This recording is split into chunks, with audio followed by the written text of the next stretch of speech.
गुरु के बहुत बड़े लक्षण लिखे गए हैं, लेकिन श्रीमद् भागवत में सवै प्रियतमश्चात्मा यतो न भय किंचित, चौथे स्कंद में नारद जी ने कहा है, इति वेद सवै विद्वान यो विद्वान स गुरुर हरि। चौथे स्कंद में नारद जी ने गुरु का लक्षण लिखा है, बहुत छोटा सा है और इसको हम सारे संप्रदायों से टैली कर देंगे आपको। यूं तो बहुत बड़े बड़े लक्षण लिखे हैं, लेकिन श्लोक है सवै प्रियतमश्चात्मा, माने भगवान ही प्रियतम है, आत्मा है। यतो न भय माणवपि, अणु माने थोड़ा सा भी भय नहीं है भगवान की ओर चलने में, भगवान को याद करने में, कि उल्टा कदम पड़ेगा कि सीधा कदम पड़ेगा, कुछ भय नहीं है। ये हम थोड़े बता रहे हैं। नेहा विक्रम नाशोस्ति प्रत्यवायो न विद्यते, गीता में भगवान ने कहा है। वैष्णव उपासना में उल्टा नाम जप लो, सुल्टा ले लो। सवै प्रियतमश्चात्मा, भगवान ही प्रियतम है। अब बाकी सब घटा लो, न धन प्रियतम, न चेला, न चेली, न शरीर, कुछ नहीं, वही लगा दिया है। एक एक अक्षर समझ लो, इसी में सारे लक्षण घटित हो जाएंगे। सवै प्रियतमश्चात्मा, बोले भगवान ही प्रियतम है, क्यों भाई? बोले दो कारण बताए। एक तो आत्मा है, वे आत्मा कोई जीव नहीं हो सकता। यतो न भयमण्वपि, भगवान, क्योंकि यतो नहीं न भयम अणुअपि, जिधर चलने में, जिधर जिनकी याद में कहीं भी अणु थोड़ा भी भय नहीं है। इति वेद सवै विद्वान, इति माने इतना जो वेद जानता है अच्छी तरह से, वही तो विद्वान है, पढ़ने लिखने वाला विद्वान नहीं है। और यो विद्वान स गुरुर हरि है, जो विद्वान है वही गुरु है, वही भगवान है। ये तो हमने आपको भागवत से बताया। अब इसी को सारे संप्रदायों से हम टैली कर देते हैं। सबसे पहले आप गौड़ेश्वर संप्रदाय के हैं, आप वहीं से देख लीजिए। जय कृष्ण तत्ववेत्ता शेई गुरु है, वही बात आ गई। लोटा कहां? अच्छा, वही लक्षण आया।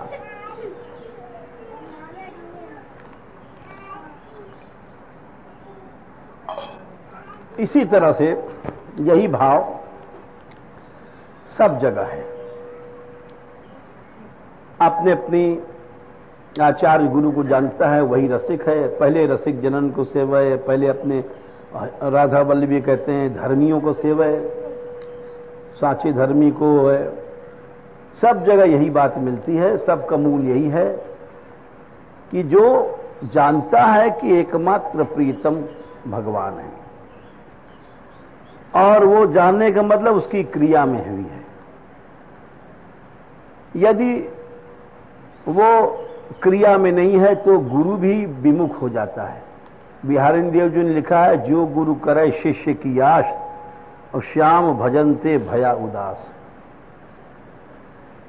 वो अन्य आशा रखने वाला, शिष्य की या धन की, मोर दास कहाय नर आशा। नर आशा जो भी करता है, कहिए तो कहिए, करिए तो कहिए, कहा विश्वासा। तो ये तो आपका थोड़े में उत्तर हो गया। ठीक है, बस अब आगे चलते। उस समय हम वास्तव में बहुत थक गए थे, किसी का बैठना अच्छा नहीं लग रहा था, इसलिए हमने कहा भाई अब जाओ। अब आते हैं इस श्लोक पर। जो श्री राधिका रानी नाम नहीं बताया, निकुंज की देवी कहा है। वो अपने अंग संग से मूर्छित कृष्ण को जिलाती हैं, राधा राधा राधा। तो निकुंज देवी कहा है, तो इसके हम कारण बता रहे थे। देवी वही है, 10 कारण से दिव्य धातु का प्रयोग होता है। क्रीड़ा हम बता चुके हैं, विजिगीषा बता चुके हैं, और व्यवहार बता चुके हैं। थोड़े में समझ लो, जो अनेक क्रीड़ाओं में समर्थ हैं वो देवी या देव हैं। विजिगीषा विजय की इच्छा रहती है। व्यवहार, यहां भी अच्छा व्यवहार करता है तो कहते हैं भाई बड़ा देवता आदमी है। द्युति बता रहे थे, जिसके सदा द्युति निकलती रहती है। जैसे देवताओं को चित्र में देखा आपने, प्रकाश निकलता है, उसको भी देवी या देव कहते हैं। तो राधिका रानी को देवी इसलिए कहा कि इनकी जो द्युति है वो ऐसी प्रभविष्णु यानी ऐसी समर्थ है कि जो ब्रह्म की नीलिमा है, सच्चिदानंद ब्रह्म की, उस नीलिमा पर भी छा जाती है। इसके हमने बहुत से प्रमाण दिए, और बहुत कई दिन से विषय चल रहा है रसकों की वाणियों से, यहां तक कि उनकी शोभा, उनकी दीप्ति को देख करके कृष्ण भी चकित हो जाते हैं। और श्री कृष्ण आश्चर्य में पूछते हैं सखियों से, अरे अरे अभी हमने राधा रानी को देखा था, ऐसा लगता है नहीं देखा है, ये नई कौन आ गई? ऐसी दीप्ति, ऐसी शोभा, कांति। स्वामी हरिदास जी का पद है, यह कौन बात जो अबही और अबही और अबही और।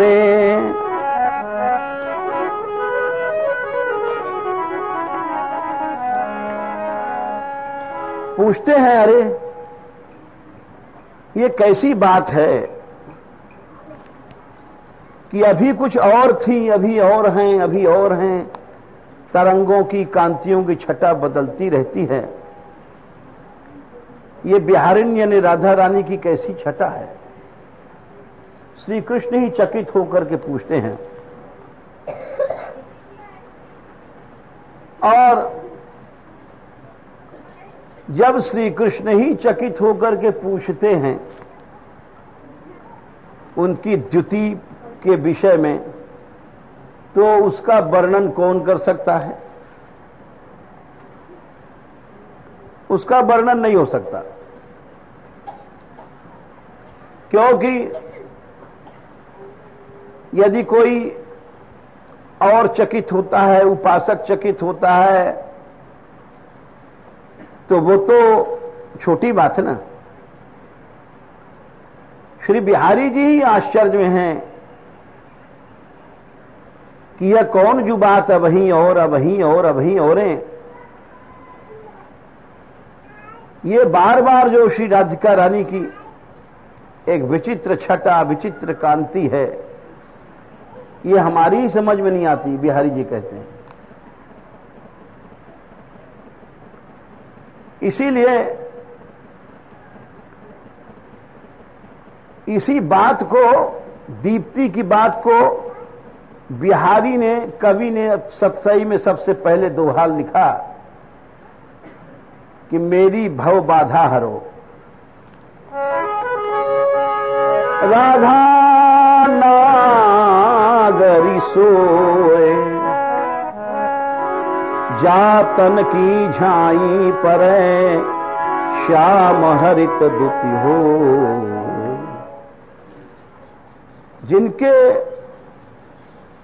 कांति शरीर की झाई माने कांति दीप्ति से श्याम हरे वर्ण के हो जाते हैं, हरे वर्ण के हो जाते हैं, या महात्माओं ने यहां तक अर्थ किया है श्याम हरे हो जाते हैं, हरे माने रस भरे हो जाते हैं।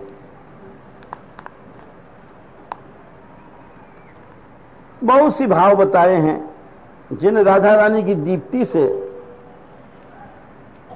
श्याम माने हम जैसे काले लोग जो हृदय के हैं संसारी, उनके भी जो कालिमा है हरित द्युति, हृत द्युति का हरित अपभ्रंश है, उनका कालापन मिट जाता है। जो लोग श्री राधा रानी की उपासना, प्रेम भरी उपासना करते हैं, उनका सारा कलमश मिट जाता है। ऐसी राधा रानी की कांति है। श्री राधा रानी की अद्भुत कांति है, इसीलिए उनको देवी कहा जाता है। कैसी कांति, एक उदाहरण और देते हैं कि दोनों राधा माधव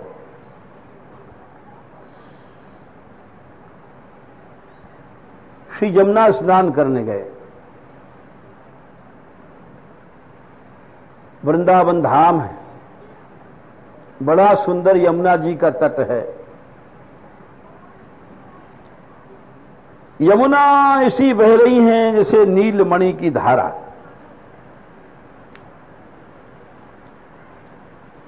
नीला पानी इस तरह से चमकता है। हमसे किसी ने कहा अगर यमुना जी को देखना है आपको तो दिल्ली से ऊपर चले जाओ, यमुना नगर से और ऊपर तक।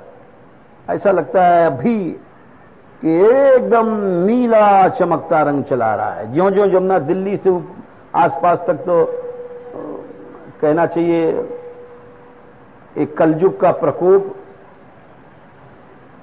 न वैसी शुभ्रता गंगा में रहती है न यमुना में रहती है, जिसको प्रदूषण आजकल लोगों ने नाम कर दिया है। तो ऐसा यमुना जी का दिव्य स्वरूप बताते हैं। और फिर ये तो आदि भौतिक रूप है, आदि दैविक। धाम का जो आधिदैविक रूप है वो और होता है, जो कि हम लोग समझ नहीं पाते हैं। वो रूप सबको दिखाई नहीं पड़ता। और अत्रैव ब्रजभूमि सा यत्र तत्वम सुगोपितम, वो रूप यही है ब्रजभूमि का। गोपित माने वो छिपा हुआ है और सबको नहीं दिखाई पड़ता। भासते प्रेम पूर्णानाम कदाचिदपि सर्वतः। शांडिल्य ऋषि ने कहा था कि धाम का सच्चा रूप हमको तुमको दिखाई नहीं पड़ रहा है।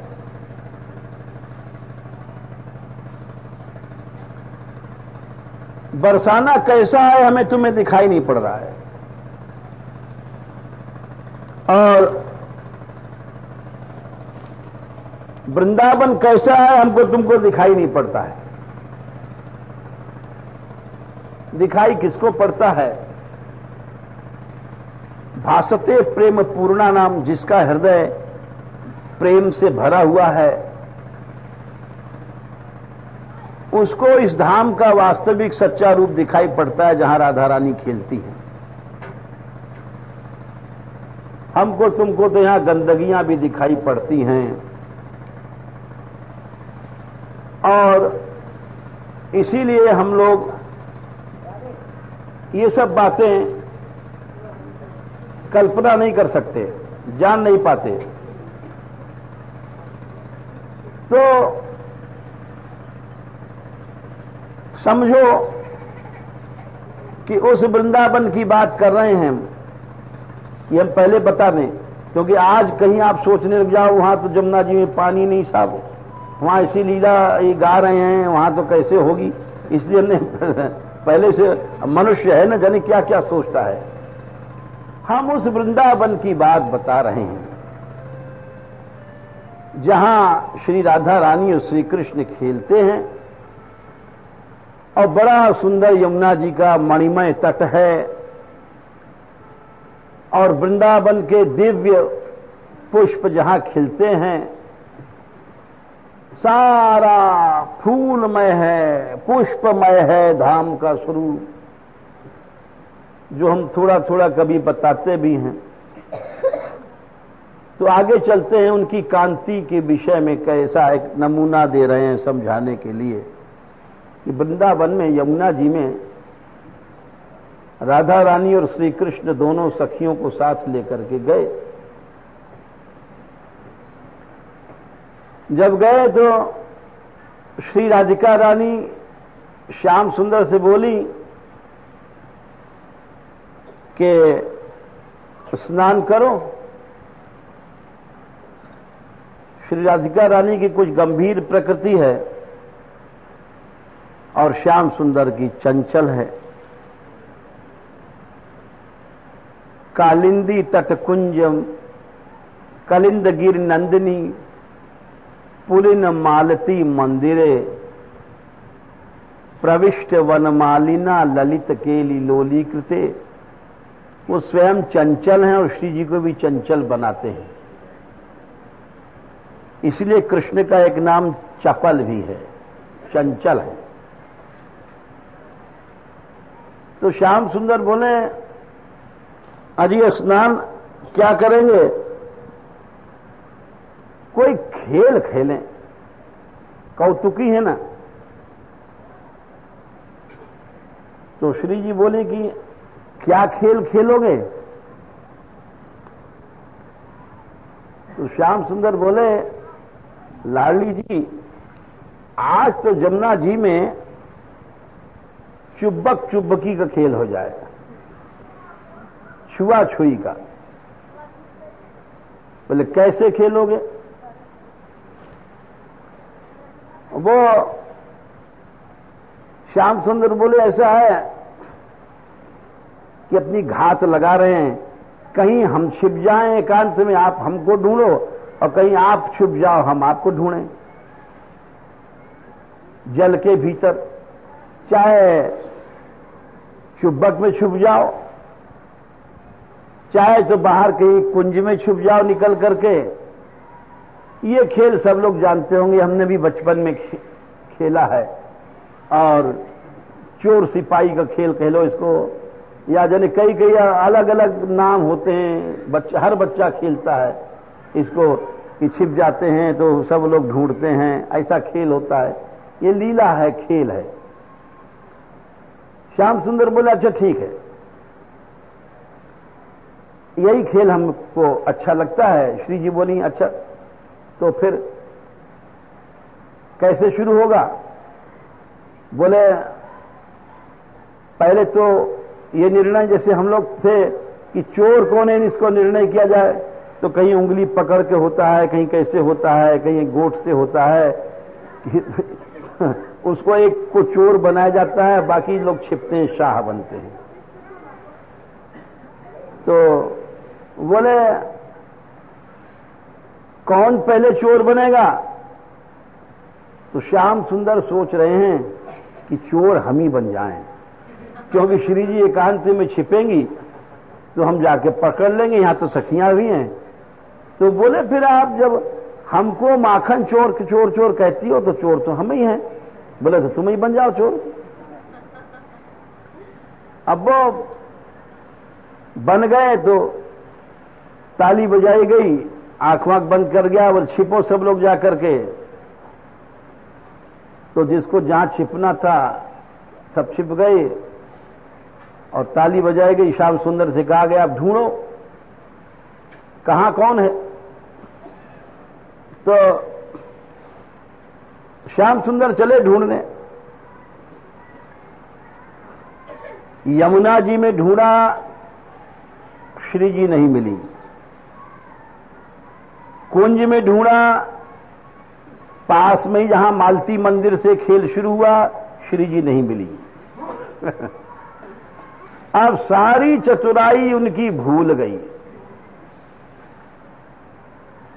और हार गए। हार के सोच रहे हैं कैसा, ये तो बड़ी जरे कितनी देर तक हम चोर बनते रहेंगे। और श्री जी कहां छिपी थी ये भी तुमको बता दें, क्योंकि गदाधर जी ने लिखा है 64 कला तदपि अति भोरी। बड़ी भोरी हैं लेकिन बड़ी चतुर भी हैं। ऐसा नहीं समझना चाहिए कि खाली भोरी हैं। तो श्री जी जाकर के चुब्बक लेकर के और पानी के यमुना जी के भीतर एक स्वर्ण कमल का वन था जिसमें सुनहले कमल खिला करते हैं। कमल बहुत तरह के होते हैं, लाल कमल, नील कमल, श्वेत कमल, कुछ कम लाल, जने कुछ गुलाबी। कमलों की बहुत जाति होती है। तो एक होते हैं सुनहरे कर्म स्वर्ण कमल, एकदम पीले होते हैं। तो वहां श्री जी चुब्बक लगा के गई जहां सोने के कमल बहुत से खिल रहे थे, सुनहले कमल। बड़ी चतुर है वो, और सुनहले कमलों के बीच में बैठ गई। अब वो सुनहला उनका रंग और सुनहले कमल, सोना में सोना छिप गया तो पता कैसे पड़ेगा। अब श्याम सुंदर ढूंढ रहे हैं और श्री जी उन कमलों के बीच में बैठ गई। तो जैसे कमल ऐसे से खिले, ऐसे खिले बड़े बड़े हैं, तो उनका मुंह भी एक कमल है। अब वो देखने वाले श्याम सुंदर दूर से चारों तरफ ढूंढ रहे हैं, लेकिन जैसे बहुत से कमल हैं वैसे श्री जी का मुंह भी कमल है, बाकी सब पानी में है। तो कमलों के बीच में कमल है, कोई ढूंढ ही नहीं पाए। बहुत देर परेशान भय। जब बहुत थक लिए तो ललिता जी की ओर देखने लग गए और सखियों की ओर देख करके और हाथ जोड़ते हैं।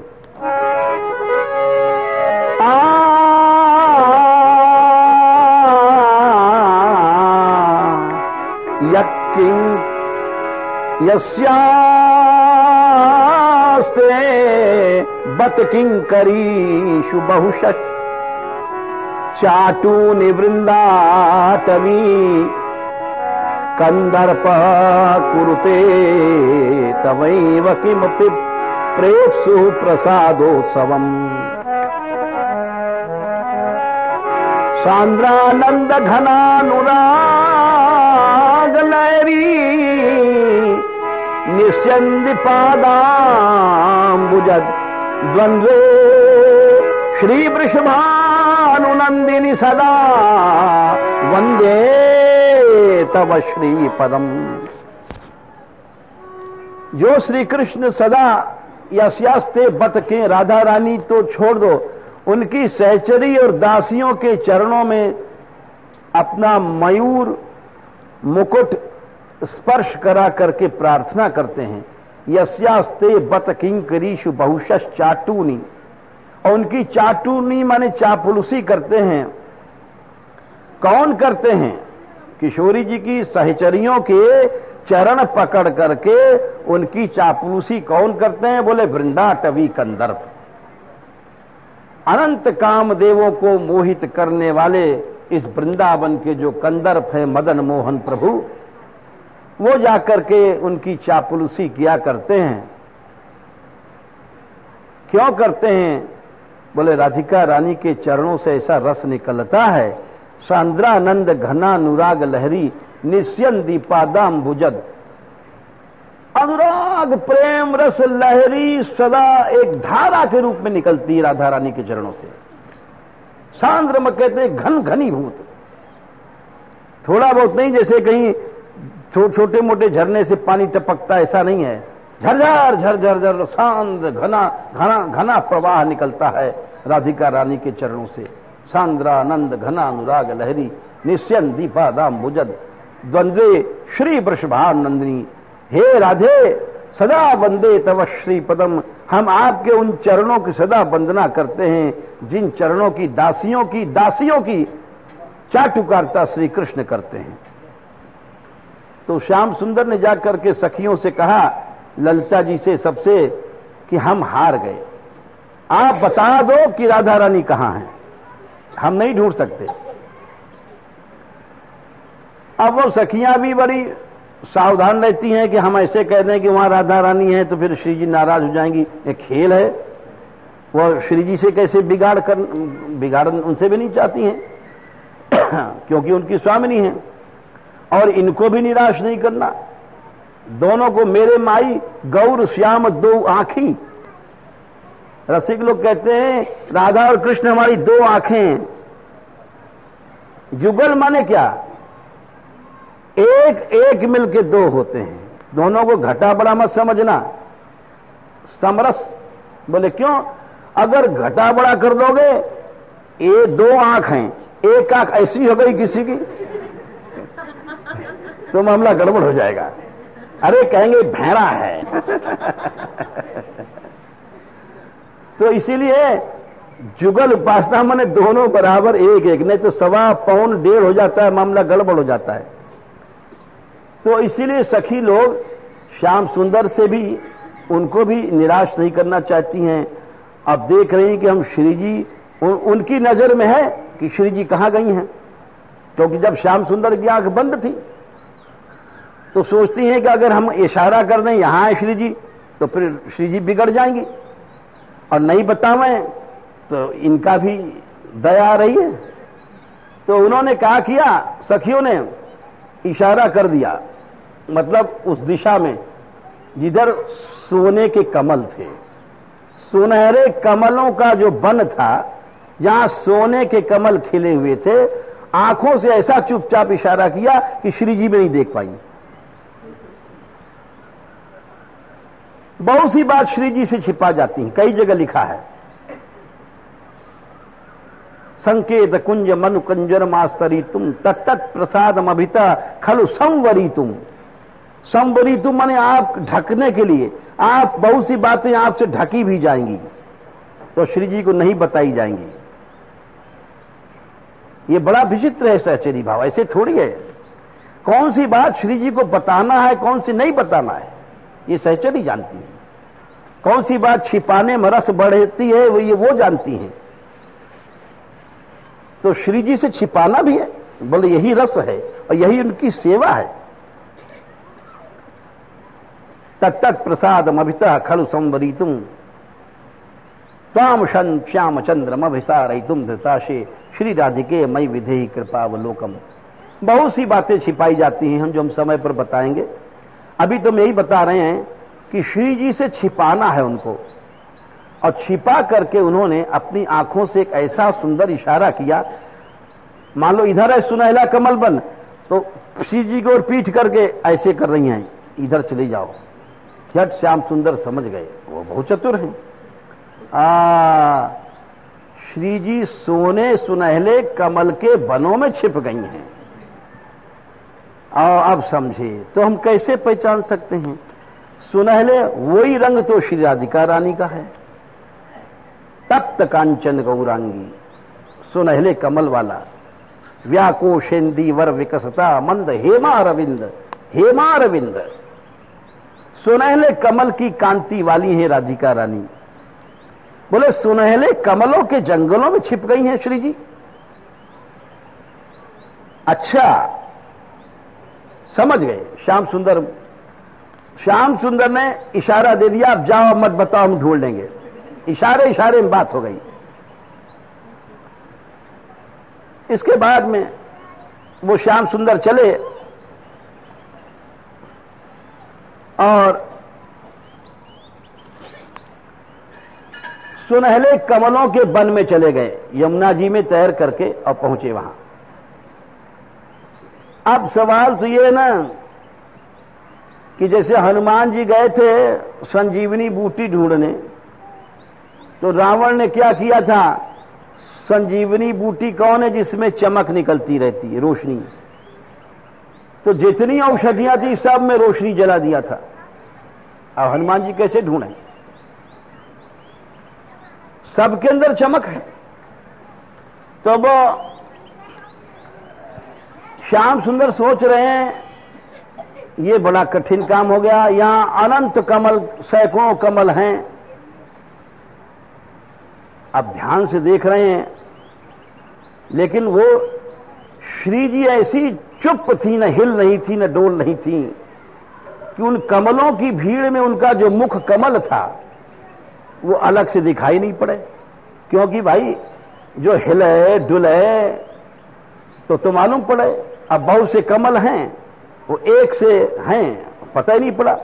तो उन्होंने क्या किया, बहुत ध्यान से देखने के बाद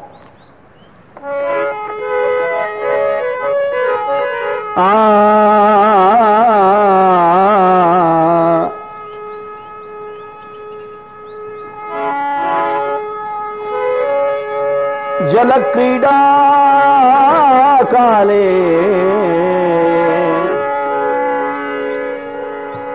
कनक कमलिन्ये कविपिने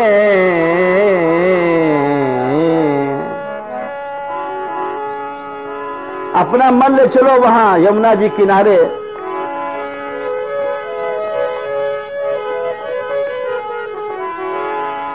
बड़ा सुंदर यमुना जी का ये सब ध्यान करने की बातें हैं। राधा रानी की बड़ी गुप्त लीलाएं हैं। यमुना जी का किनारा है, नीला नीला पानी बह रहा है, और यमुना के बीच में कहीं कहीं द्वीप हैं, कहां जहां कम पानी है वहां बड़े बड़े कमलों के वन खड़े हैं। बड़ी विचित्र यमुना जी की छटा है, कहीं नील कमलों का वन है, कहीं स्वर्ण कमलों का वन है, कहीं रक्त कमलों का वन है। ऐसी विचित्र यमुना है। जलस्थल प्रसून गंधानिल जुष्ट चुप तटे, श्रीमद् भागवत में भी आता है यह प्रसंग। तो वहां सुनहले कमलों के बीच में श्याम सुंदर घुसे, जहां राधा रानी छिपी थी। जल क्रीडा काले कानक कमलिनी एक विपिने नीलीना श्री राधा। कमलों के वन में नीलीना राधा रानी छिपी हुई हैं। यदधि कमलम चुंबती हरो। ऐसा हुआ कि एक कमल पर भंवरा बैठा था, तो भंवरे के बैठने से वो कमल हिला। तो श्याम सुंदर समझ लिया कि यही है श्री राधा रानी का मुख, और जबकि वो नहीं था। श्री जी का तो मुख एकदम एकदम चुप है, हिल विल नहीं रही राधा रानी। ऐसी बन गई है कि जैसे मूर्ति हो पत्थर की। श्याम सुंदर पहचान नहीं पाते हैं, लेकिन एक कमल के ऊपर भंवरा बैठा था तो वो हिला, तो समझ गए श्याम सुंदर ये है श्री राधा रानी। तो जा करके उस कमल को प्रेम में भर के चूमने लग गए। जब उस कमल को चूमने लग गए, बुद्धू बन गए, क्योंकि वो तो श्री जी का मुख है नहीं है। वो सोच रहे हैं कि हमने पकड़ लिया श्री जी को। वो प्रेम में ऐसे डूब, एक प्रेम का भी एक नशा होता है। प्रेम में ऐसे डूब गए ठाकुर जी कि उस कमल को ही समझ रहे हैं कि श्री जी हैं, और जाकर के उसका मुख चूमने लग गए। क्योंकि श्याम सुंदर ने उस कमल को पकड़ करके प्रेम में भर गए और लिपट गए उसकी नाल शाखा से। तो श्री जी मुस्कुरा गई, और यहां तक कि सुवक्त्राब्जभ्रांत्या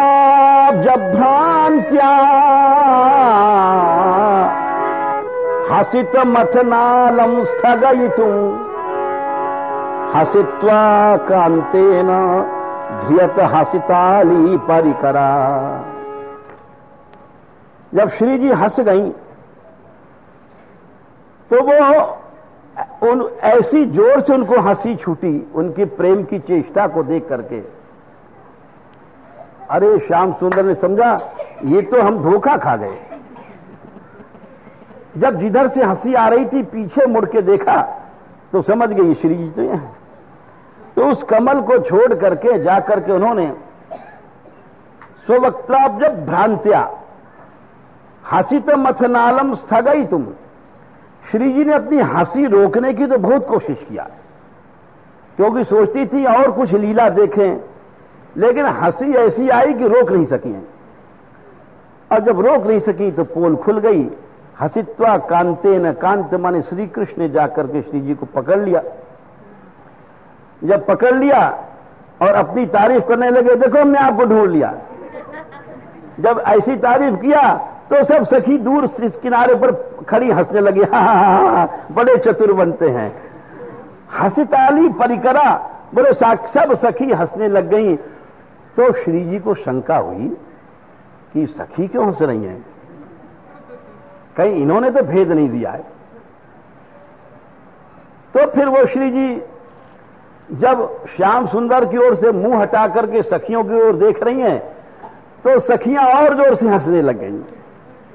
सारी लीला एक रसमयी ऐसी सुंदर बन गई कि सारा जो चोरी का रस था वो हास्य रस में बन करके और लीला अपनी परिपाक अवस्था पर पहुंच गई। रस क्या है? बोले लीला में रस क्या है? बोले लीला में चमत्कार आ जाना ही रस है। महात्माओं ने एक जगह लिखा है कि जब लीला में चमत्कार आता है तो वही रस है। रस क्या है? बहुत से लोग कहते हैं कि रस आस्वादन, चाखा जाए वो रस है। ठीक है, व्याकरण के हिसाब से वो भी रस है, आस्वाद्यते इति रस है। लेकिन कुछ लोगों ने यह भी सुंदर मत लिखा है कि देखो, जब प्रेम की लीला में चित्त चमत्कृत हो जाए, चित्त में चमत्कार आने लग जाए। चमत्कार क्या है? एक ऐसी चमक होती है चित्त के भीतर। चमत्कार क्या चीज है? बिजली को कहते हैं बिजली चंचला चमक रही है। तो चमक क्या है? चमक कहते हैं एक विशेष प्रकार की स्फुरना, लपलपाहट, यूं समझो। तो उसी तरह से एक रस में ऐसी स्फुरना, चित्त में ऐसी जोर की चमत्कृति, चमत्कार या स्फुरना उस लीला में उठे, बस उसी को कहते हैं रस है। और उसी को आस्वादन किया जाता है, उसी को चाखा जाता है। अगर हम खेल खेल रहे हैं और उसमें रस नहीं है, चमत्कार नहीं है, बहुत से लोग गाना गाने बैठ जाते हैं।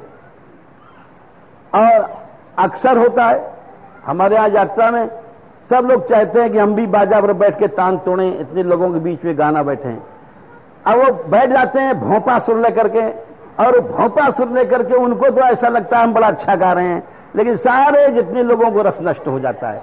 तो उनसे बाजा छीनने की अक्कल लगानी पड़ती है कि इन महाराज, इनसे कैसे बाजा छीना जाए, क्योंकि सारा लोगों का रस नष्ट कर रहे हैं। तो इसीलिए जब रस नहीं है, जिस गाने में रस नहीं है, जिस पद में रस नहीं है, जिस साहित्य में रस नहीं है, वो मुर्दा है। वो मुर्दा है। वाक्यम रसात्मकम काव्यम। रस है आत्मा जिसकी। रसात्मक माने क्या होता है? अगर आत्मा नहीं है तो मुर्दा है। वो मुर्दा का, वो गाना मुर्दा है, रस ही नहीं आ रहा है लोगों का। वो चाहे कितना भी ऊंचा गवैया है, वो मुर्दा है।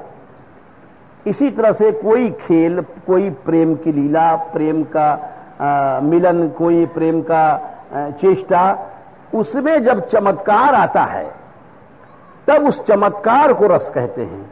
तो यहां पर इस लीला में जब श्री जी छिपने गई थी कमल के बनों में, वहां से लीला की शुरुआत भई। और कमल के बनों में जब राधा रानी जाके छिपती हैं, श्याम सुंदर ढूंढ रहे हैं, ढूंढ नहीं पा रहे हैं, नहीं ढूंढ पा रहे हैं। ये लीला पहुंच रही है, वहां पहुंच रही है जहां चमत्कार, उसको क्लाइमेक्स कहते हैं। अब ढूंढ करके थक गए, परेशान हो गए, तो अब सखियों की ओर देखा कि हम तो हार गए, तुम्हारी शरण में हैं। तो सखियों ने इशारा दिया कि देखो राधा रानी उधर कमल बन की ओर है। और वहां पर पहुंच करके भी बुद्धू बन गए। एक किसी ऐसे कमल को पकड़ लिया जिस पर भंवरा बैठा था, तो कमल हिला था, तो समझे कि यही श्री जी हैं। और जब उसको पकड़ करके लिपटने लगे तो श्री जी हंस गई। जब जोर से हंस गई तो श्याम सुंदर, अरे ये तो बुद्धू बन गए, जाके श्री जी को पकड़ करके अपनी दिखाने लग गए, देखो हम चतुर हैं। तो सखियां हंस गई। बोले चतुर कहां से हो? जब सखियां हंसी तो श्री जी को संदेह हुआ कि सखियों ने तो गड़बड़ नहीं किया है। तो जब सखियों की ओर देखा तो और जोर से हंसी भई। सब रस जितना था लीला का एक चमत्कार बन गया। जब चमत्कार बन गया, ये क्यों था ऐसा? ये इसलिए था कि राधा रानी की दीप्ति, राधा रानी को जो देवी कहा जाता है, तो उस कारण से कि उनके अंग की दीप्ति ऐसी है, इसीलिए उनको देवी कहा जाता है। क्रीड़ा, विजिगीषा, व्यवहार, द्युति, स्तुति, मोद, मद, स्वप्न, कांति, गति, इन 10 कारणों से राधा रानी को देवी कहा जाता है। ये चौथा कारण हमने कई दिन से बता रहे हैं। अब 5वां कारण शुरू करते हैं, स्तुति। देवी इसको कहते हैं जिसकी स्तुति लोग करते हैं, स्तुत्य होता है, जिसमें स्तुति के लायक गुण हों। सब लोग आते हैं, जय हो प्रभु, सब स्तुति की जाती है ना। अरे स्तुति माने समझ लो प्रार्थना करना है,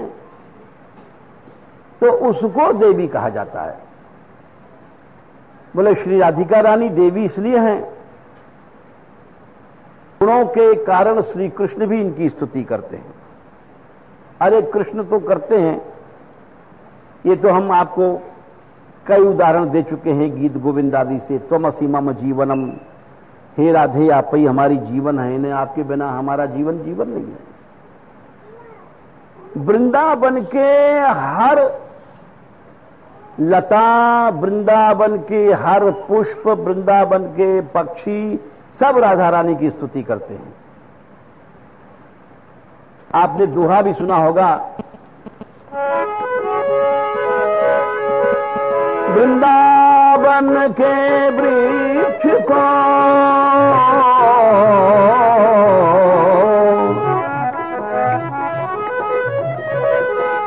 मरम न जाने को, डार डार फल पात सो राधे राधे हो, राधे राधे हो। राधा नाम रखते हैं राधा रानी की स्तुति करने के लिए। और हर वृक्ष, हर लता, एक और दूसरा उदाहरण दे रहे हैं। यमुना जी का किनारा है,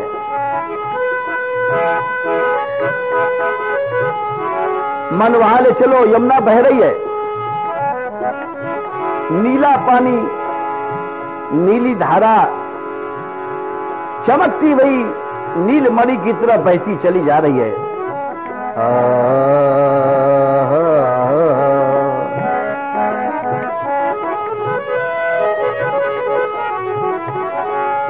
यमुना जी के किनारे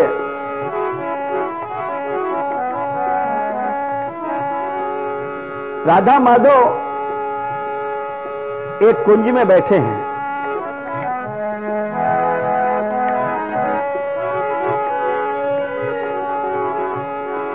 और उस कुंज के किनारे एक आम का पेड़ है, कोयल बैठी है आम के पेड़ के ऊपर। ऐसा संसार में भी कहा जाता है कि कोयल जब आम के बौर को खाती है, जब उसका गला खुलता है। बौर बसंत ऋतु में आती है, कभी जाड़े में कोयल नहीं बोलती है। जब बसंत ऋतु आती है, आम के ऊपर बौर आते हैं, अमराइयों में बड़ी सुगंध निकलती उस समय। उन बौरों को खाते ही कोयल का गला खुल जाता है